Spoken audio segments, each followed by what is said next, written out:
아멘. 여러분 잘 지내셨죠? 네. 여러분 얼굴 또 일주일 만에 뵈니까 또 참 기쁘고 감사합니다. 오늘도 귀한 예배의 자리로 나오신 여러분 모두를 참 좋으신 우리 주님의 이름으로 환영하고 또 축복하고요. 우리 예배를 받아주시는 거룩하신 하나님께 큰 영광이 돌아가는 시간이 되기를 바라고요. 우리에게는 주님께서 주시는 기쁨과 평안 그리고 복락이 가득했으면 좋겠습니다. 오늘 여러분 벌써 2022년의 6월의 마지막 주입니다. 그러니까 오늘 이번 주가 지나면 절반이 그대로 지나갑니다. 진짜 팬데믹 때문에 우리 막 코비드 저도 걸리고 여러분도 걸리고 그죠? 이게 나쁜 건 쉐어 안 해야 되는데 쉐어하면서 그렇게 지나왔던 시간들이 벌써 6개월이 다 지났고요. 이제 또 이 무더운 여름이 지나면 선선한 가을이 오고 또 겨울이 찾아올 것입니다. 그렇게 되면 또 우리는 2023년이라는 새로운 한 해를 기대하게 될 것 같습니다.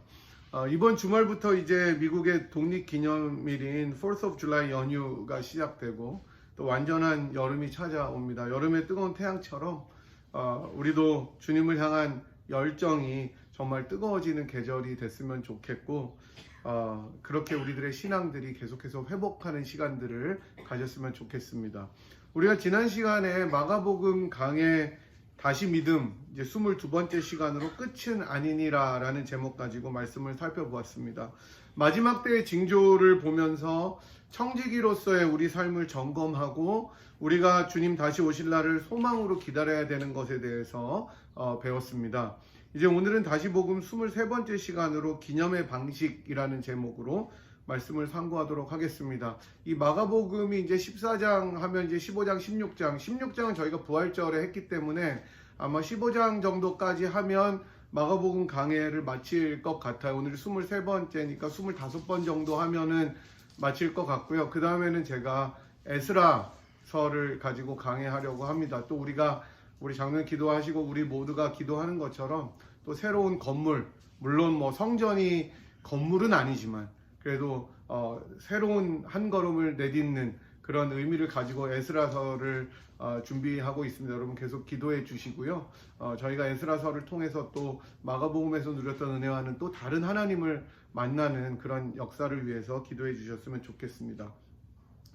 여러분 못 믿으실지 모르지만 이제는 좀 믿으실 수도 있을 텐데 제가 어렸을 때는 진짜 모든 운동을 다 잘했습니다. 이 비웃음의 소리들이 여전히 있기 때문에 제가 어제로 여러분 11개월 만에 1000마일을 뛰었습니다. 1000마일 달리기를 완성했습니다. 자랑하는 거예요 지금. 그럼 와 이렇게 좀 놀라셔야지. 이게 뭐 그냥 좀 더위를 드신 건지 그냥 이렇게 깜짝 놀라셔야 돼요 여러분. 근데 어쨌든 제가 그렇게 운동도 좋아하고 보기도 좋아하고 막 그래서 제가 처음에 미국에 왔을 때 ESPN 스포츠 채널을 계속 봤는데 저희 아내가 미국에 처음 와서 제가 하도 이것만 보니까 미국에는 채널 하나밖에 없는 줄 알았대요. 북한같이 ESPN밖에 없는 줄 알았대요. 제가 하도 그것만 보니까. 그래서 뭐 딴 채널은 없어. 뭐 그때 이제 오빠라고 했어요. 오빠 딴 채널은 없어 했는데 딴 거 필요 없어. 제가 그랬대요. 기억은 안 나는데. 원래 피해자는 기억을 하고 가해자는 기억을 하지 못하는데 어쨌든 이 스포츠와 관련된 이야기 하나 드리자면 지금은 이제 고인이 된 미국 프로농구 NBA의 스타 플레이였던 코비 브라이언트를 아실 겁니다. 가장 위대한 선수 중에 하나로 이제 꼽히고 지금은 이제 헬기 사고로 몇 년 전에 죽어서 고인이 된 선수입니다. 이곳 필라델피아 출신이에요. 로어 메리온 하이스쿨에서 농구를 했고요. 어려서부터 농구를 너무 잘해서 96년에 고등학교를 졸업하자마자 NBA에 이제 드래프트가 되었습니다.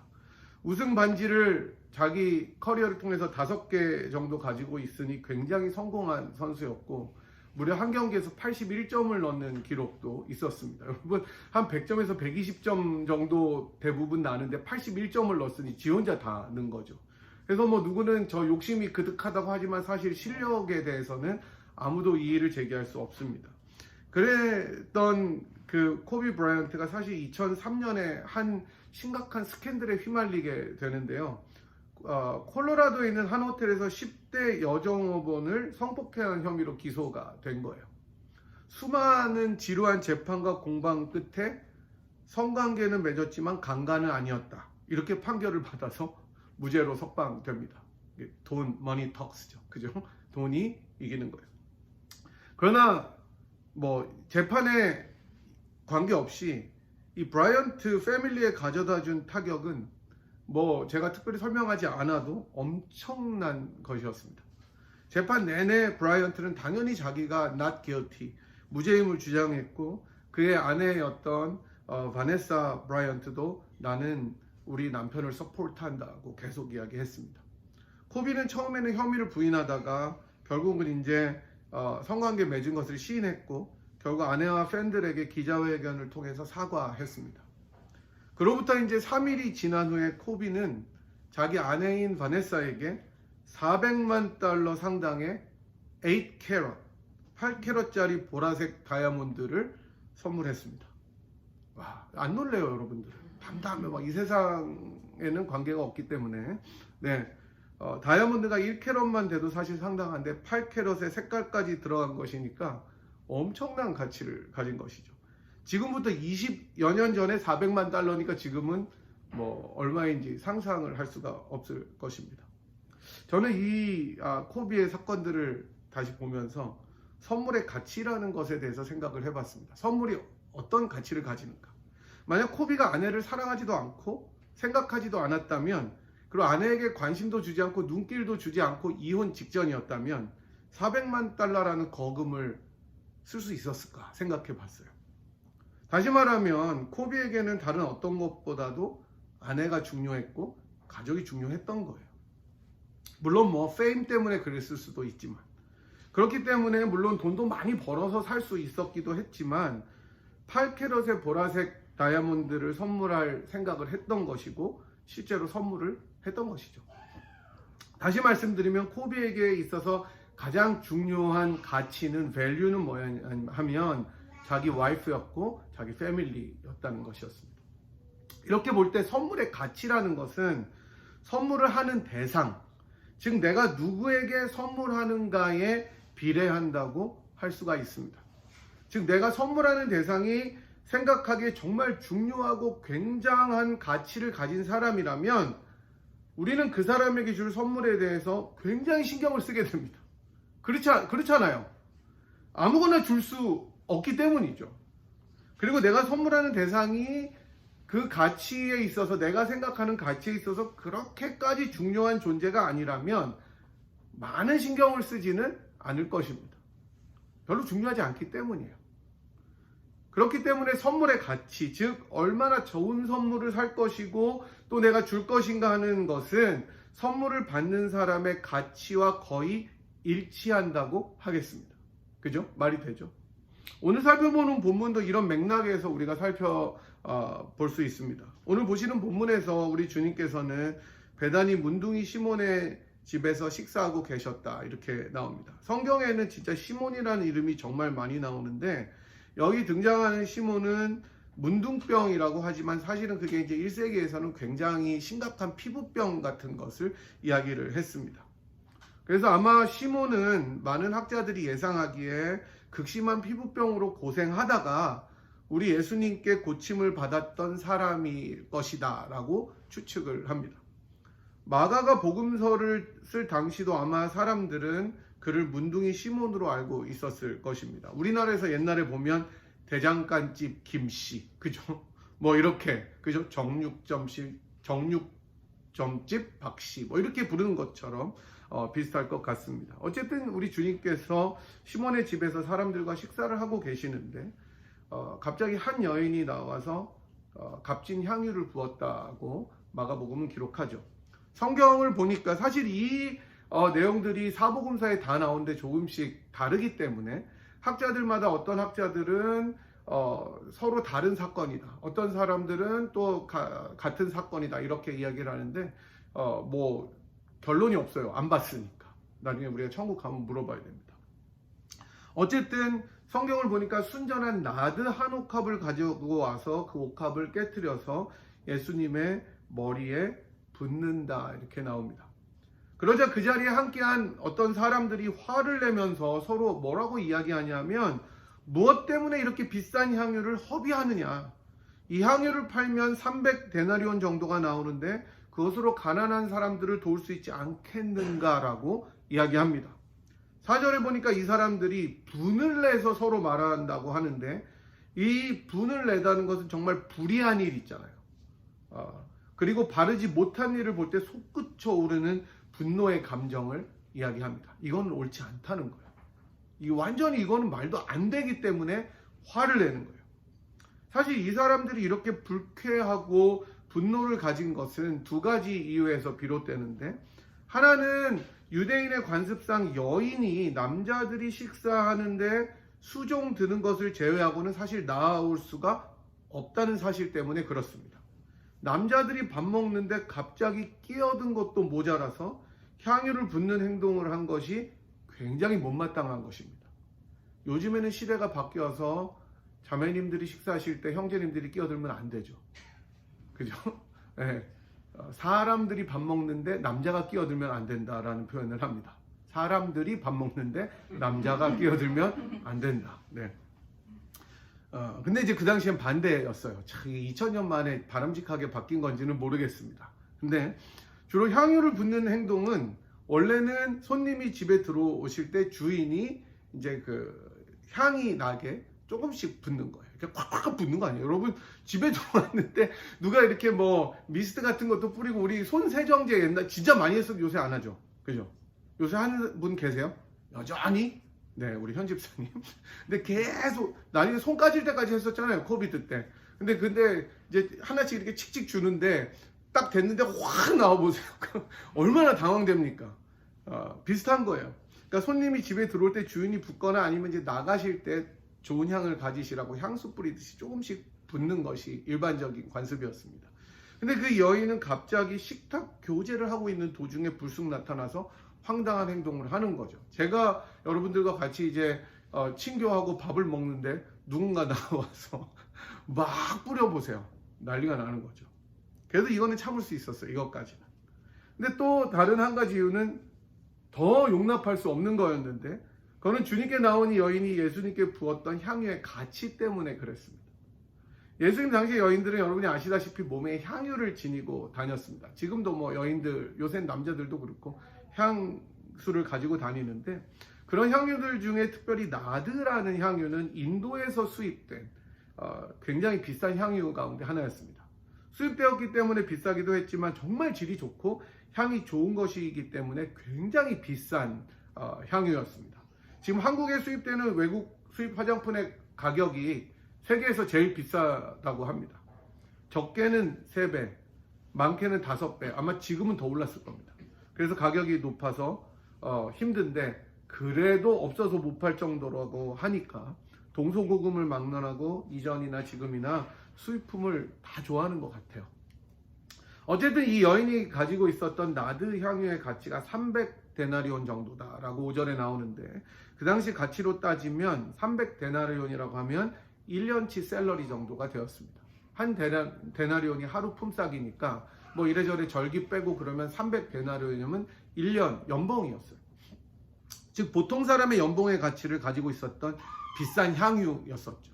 그러니까 이 여인이 돈을 벌어서 산 건지 선물을 받은 건지 모르지만 가지고 있었습니다. 그러니까 이 여자가 가진 향유는 사실 굉장한 가치를 지닌 것이었습니다.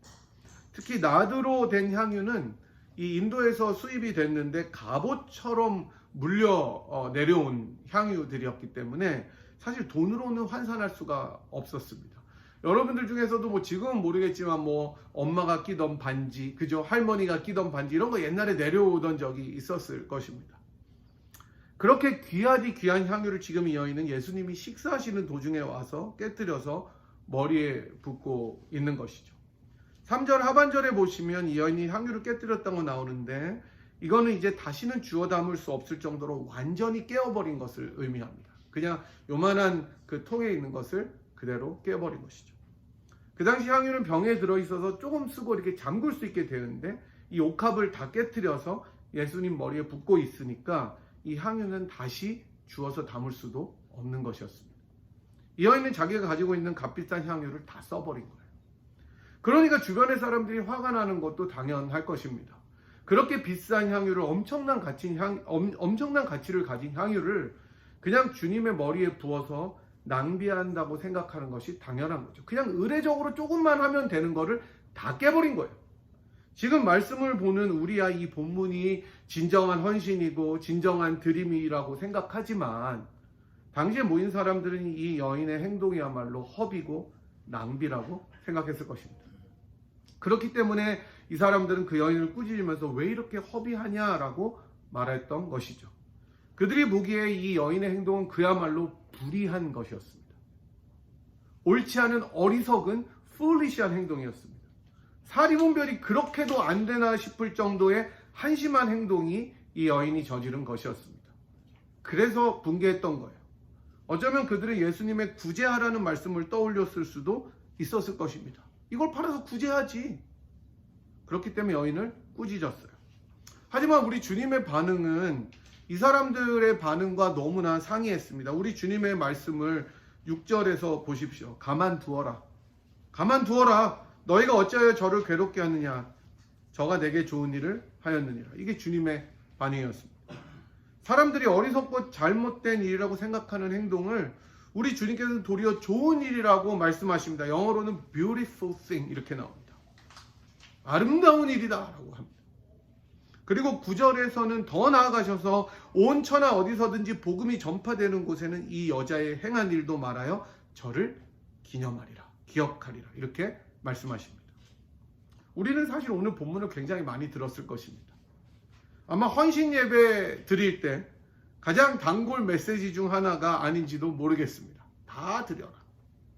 그리고 이 본문에서 항상 동일한 메시지, 헌신을 들었습니다. 바로 우리의 가장 좋은 것을, 가장 귀한 것을 주님께 드리라고 들었습니다. 이것은 너무나 당연합니다. 맞아요, 메시지가. 우리의 시간, 우리들의 물질, 우리들의 정성, 우리들의 모든 것, 우리들의 가장 귀한 것들을 주님께 기꺼이 바쳐야 됩니다. 맞아요. 그러나 그것보다 더 중요한 사실이 하나 더 있는데 그거는 바로 왜 이 여인이 그렇게까지 주님께 드릴 수 있었을까라는 사실입니다. 헌신의 동기입니다. 헌신을 하더라도 그 동기가 그릇되고 대상이 명확하지 않으면 우리가 시쳇말로 하듯이 맨바닥에 헤딩하는 거랑 똑같은 거예요. 동기와 대상을 명확하게 하는 것이 그렇기 때문에 너무나 중요한 것입니다.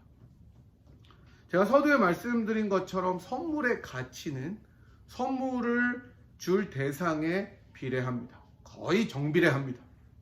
그렇기 때문에 선물 줄 사람이 대단하면 그에 버금가는 선물을 하려는 것이 인지상정입니다. 오늘 이 여인 역시 우리 주님이 자기 자신에게 있어서는 가장 대단한 존재고 가장 위대한 존재고 가장 가치 있는 존재이기 때문에 내가 가지고 있는 가장 소중한 옥합을 깨트릴 수 있었던 거예요. 아무리 가치가 많고 갑오로 물려받은 향유라고 할지라도 주변의 사람들이 어떻게 수군수군 하든지 간에 눈총을 주든지 간에 그 여인은 내가 가진 가장 귀한 것을 깨트려서 남김없이 주님께 드릴 수 있었던 거예요.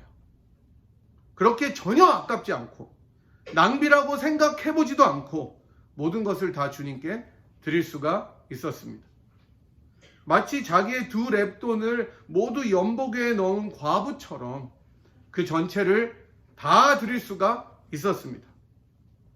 물론 그 수군수군 되는 사람들처럼 향유를 팔면 가난한 사람들을 훨씬 더 많이 도울 수 있었을 거예요. 하지만 그 여인에게 있어서 다른 어떤 것보다 우리 주님이 가장 소중하고 가장 귀중하고 가장 대단했기에 기꺼이 자기가 가진 귀중한 옥합을 깨트릴 수 있었던 것입니다. 마가복음이 재미있는 것은 이 사건 바로 뒤에 가룟 유다가 대제사장들과 모의해서 우리 주님을 넘겨주는 사건을 이야기해 줍니다. 유다는 예수님을 넘겨주는 대가로 돈을 받기로 약속을 합니다. 10절 11절을 한번 읽어보도록 하겠습니다. 제가 한번 읽겠습니다. 12 중에 하나인 가룟 유다가 예수를 넘겨주려고 대제사장들에게 가매 저희가 듣고 기뻐하여 돈을 주기로 약속하니 유다가 예수를 어떻게 넘겨줄 기회를 찾더라 그랬습니다. 이러한 가룟 유다의 행동과 뚜렷이 대비돼서 예수님께 자기의 전체를 드리는 여인의 헌신은 더욱 부각됩니다. 자기의 유익을 위해서 3년 동안 그렇게 따라다니던 선생님을 팔아버리는 제자와 이름도 나오지 않는 무명의 여인의 헌신이 뚜렷하게 대조되고 있는 것입니다. 누가 참 제자인가? 누가 진짜 예수님을 사랑하는가? 누가 진정한 예수님을 팔로우하는 사람인가를 도전하고 있는 것입니다. 참 헌신을 드린 자가 누구인가? 겉으로는 아무리 훌륭해 보여도 3년을 따라다니고 예수를 믿는다고 해도 우리 주님에 대해서 정확한 믿음과 사랑이 없으면 절대로 헌신할 수 없다고 우리에게 말씀하시는 것입니다. 그러므로 이 여인은 우리 주님이 누구신지 알았고 그 주님의 죽으심이 임박했음을 말씀하시는 주님의 가르침을 듣고 나아왔을 것입니다. 그래서 예수님은 8절에서 저가 힘을 다하여 내 몸에 향유를 부어 내 장사를 미리 준비하였다고 말씀하십니다. 여인은 우리 주님이 참 메시아인 줄, 참 왕인 줄 알았기 때문에, 그렇게 우리 주님이 얼마나 대단한 분이신 줄 알았기 때문에 이렇게 자신의 모든 것을 쏟아 부을 수가 있었습니다. 이런 이유 때문에 우리 주님께서는 이 여인의 헌신을 값지게 보시고 칭찬하셨습니다. 무엇이 정말 주님의 마음에 합한 것인가를 아는 삶이 주님 보시기에 아름다운 삶이라는 것입니다. 이런 여인의 헌신을 통해 주님은 앞으로 자신이 맞이하게 될 죽으심을 기념하고 당신의 죽으심이 기억되고 기념될 때마다 여인의 헌신 역시 그러할 것이라고 말씀하십니다. 우리 주님께서는 여인의 헌신을 통해서 기억되신다는 것입니다. 여러분, 우리가 주님에 대해서 알면 알아갈수록 사실 우리들의 헌신은 깊어가야 합니다. 그게 자연스러운 것입니다. 처음에 주님을 잘 알지 못할 때에는 헌신하는 것이 왠지 좀 부담스럽고 아까워요. 계산을 하게 돼요. 힘이 들고 그렇습니다. 그러다가 주님을 좀 더 알아가면 깊이 알아갈수록 헌신하게 됩니다. 왜냐하면 주님을 알아갈수록 그 사랑에 깊이 빠져버릴 수밖에 없기 때문이에요. 우리가 헌신하면 할수록 우리는 예수님의 우리에 대한 헌신을 더 깊이 뼈저리게 느끼게 되기 때문입니다. 무엇이 주님에 대한 우리의 헌신을 날마다 새롭게 합니까, 여러분? 다름 아닌 그것은 예수 그리스도의 사랑입니다. 그 구속입니다. 여러분 한번 생각해 보십시오. 여인은 자기가 가진 가장 귀한 향유 옥합을 깨트려서 주님의 머리에 부었지만 우리 주님께서는 자기의 육체를 깨트려서 자기의 피와 물을 다 쏟아서 우리들을 위해 헌신하셨습니다. 언제나 주님의 애만 태우고 우리를 위해서 기회만 있으면 주님을 등지고 돌아서려는 우리들에게, 그래서 주님의 원수가 되어버렸던 우리에게, 여전히 죄인 되었던 우리에게 자기의 모든 것을 다 주셔서 헌신하셨습니다. 허비하셨어요. 옥합이 아니라 자기의 모든 것 목숨을 바쳐서 우리들을 살리셨습니다. 그리고 우리를 용서하실 뿐만 아니라 그의 나라로 인도하시고 왕같은 제사장으로 초대하시고 우리를 자녀로 부르셨습니다. 그것 때문에 주님께서는 옆구리에 창을 받으시고 침뱉음을 당하시고 조롱당하시고 채찍질 당하시며 목마르시다고 외치면서 돌아가신 것입니다. 주님께서 우리들에게 모든 것을 다 주시며 외치신 말씀, 마지막 말씀이 다 이루었다, 다 이루었다 였습니다. 이제 더 줄 것이 없이 다 허비한 것입니다. It is finished. 다 버리셨어요.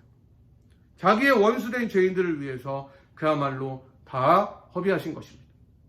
그 주님의 헌신을 생각할수록, 그 주님의 사랑을 생각할수록 우리가 어떻게 주님을 위해서 살지 않고 주님을 위해서 드리지 않을 수가 있겠습니까? 우리나라가 1990년대 말에 IMF로 외환위기를 겪을 때 아나바다라는 것이 있는 걸 여러분이 기억하실 것입니다. 아껴 쓰고 나눠 쓰고 바꿔 쓰고 다시 쓰자. 너무 빨리 말해서 모르겠어요. 아나바다는 아껴 쓰고 나눠 쓰고 바꿔 쓰고 다시 쓰자. 이런 좋은 취지의 운동 때문에 우리 국민이 결국 외환 위기를 이겨냈다는 말이 있습니다. 하지만 우리가 주님께 드리는 헌신은 아나바다가 되면 안 됩니다. 아끼지 말고 나누지 말고 바꾸지 말고 다시 쓰면 안 되는 것이 헌신입니다. 왜냐하면 주님께서 그렇게 하셨다면 우리는 이 자리에 있지 못하기 때문입니다. 우리 주님께 우리의 정성과 마음을 드려야 됩니다. 다른 사람이 볼 때 허비한다고 생각할 정도로 주님께 헌신하셔야 됩니다. 성경에 보면 이런 주님의 사랑에 감격해서 평생을 드린 사람들이 너무나 많이 나옵니다. 제자들에서부터 사도 바울, 수많은 주님의 제자들이 이런 주님에 감격해서 자기의 모든 것을 다 드렸습니다. 그래서 찬송가 141장을 지은 아이작 와츠는, 여러분 이 찬양이 아이작 와츠가 감격해서 드린 그 찬양입니다. 웬 말인가 날 위하여 주 돌아가셨나, 이 벌레 같은 날 위해 큰 애 받으셨나, 내 지은 죄 다 지시고 못 박히셨으니 웬일인가 왜 은혜인가 그 사랑 크셔라. 주 십자가 못 박힐 때 그 해도 빛 잃고 그 밝은 빛 가리워서 캄캄케 되었네. 나 십자가 대할 때 그 일이 고마워 내 얼굴 감히 못 들고 눈물 흘리도다. 늘 울어도 눈물로써 못 갚을 줄 알아 몸밖에 드릴 것 없어 이 몸 바칩니다. 사랑하는 성도 여러분, 주님께 헌신하시기를 원하십니까? 주님을 알아가십시오. 그 사랑 안에 깊이 잠기십시오. 샘물처럼 솟아나는 보혈의 능력 가운데 날마다 뛰어드십시오.